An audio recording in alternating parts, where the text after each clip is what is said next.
Renungan Kefas, Selasa 26 September 2023.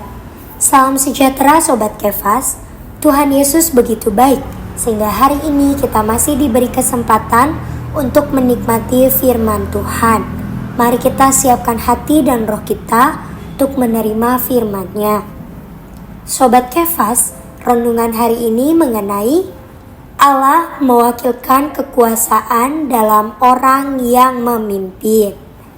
2 Korintus pasal 13 ayat 10 mengatakan, "Itulah sebabnya sekali ini aku menulis kepada kamu ketika aku berjauhan dengan kamu, supaya bila aku berada di tengah-tengah kamu, aku tidak terpaksa bertindak keras menurut kuasa yang dianugerahkan Tuhan kepadaku untuk membangun dan bukan untuk meruntuhkan." Perjanjian Baru menunjukkan bahwa Allah mewakilkan kekuasaan dalam orang yang memimpin dalam ministry. Dalam suatu keluarga, ada perwakilan kekuasaan dan dalam pemerintahan manusia ada perwakilan kekuasaan juga. Tanpa perwakilan kekuasaan, seluruh bumi akan berada dalam anarki dan ketidakteraturan, serta tidak akan layak untuk didiami.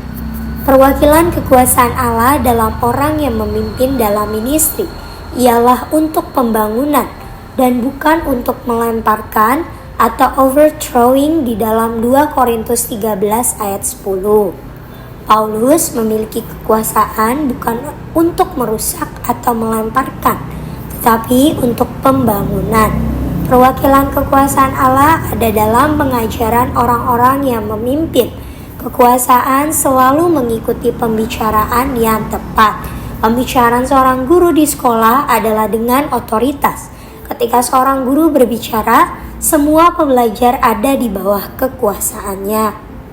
Kepemimpinan dalam ministry ada dalam penanggulangan orang yang memimpin dengan masalah-masalah dan kepentingan gereja-gereja. Paulus sangat kuat dalam menanggulangi gereja di Korintus. Dalam 1 Korintus 4 ayat 21 dia berkata, "Apakah yang kamu kehendaki? Haruskah aku datang kepadamu dengan cambuk atau dengan kasih dan dengan hati yang lemah lembut?" Dalam pasal 11 ayat 34 dia juga berkata, "Hal-hal yang lain akan kuatur kalau aku datang."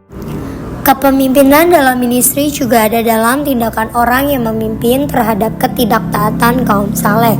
Dalam 2 Korintus 10 ayat 6 Paulus berkata, "Dan kami siap sedia juga untuk menghukum setiap kedurhakaan bila ketaatan kamu telah menjadi sempurna." Paulus bertujuan untuk menindak semua ketidaktaatan ketika orang Korintus sendiri telah belajar ketaatan. Kepemimpinan dalam ministry juga ada dalam pemilihan dan hubungan dengan para penatua. 1 Timotius 5 ayat 19-20 menunjukkan bahwa bukan hanya para rasul memiliki kekuasaan untuk menunjuk penatua, namun juga memiliki kekuasaan untuk menghakimi mereka, termasuk kekuasaan untuk menggantikan mereka. Ini menunjukkan kepada kita bahwa rasul adalah perwakilan kekuasaan dari Allah. Poin penting. 1. Perwakilan kekuasaan Allah dalam orang yang memimpin ialah untuk pembangunan dan bukan untuk melemparkan atau overthrowing. 2. Kepemimpinan dalam ministry ada dalam penanggulangan orang yang memimpin dengan masalah-masalah dan urusan-urusan gereja.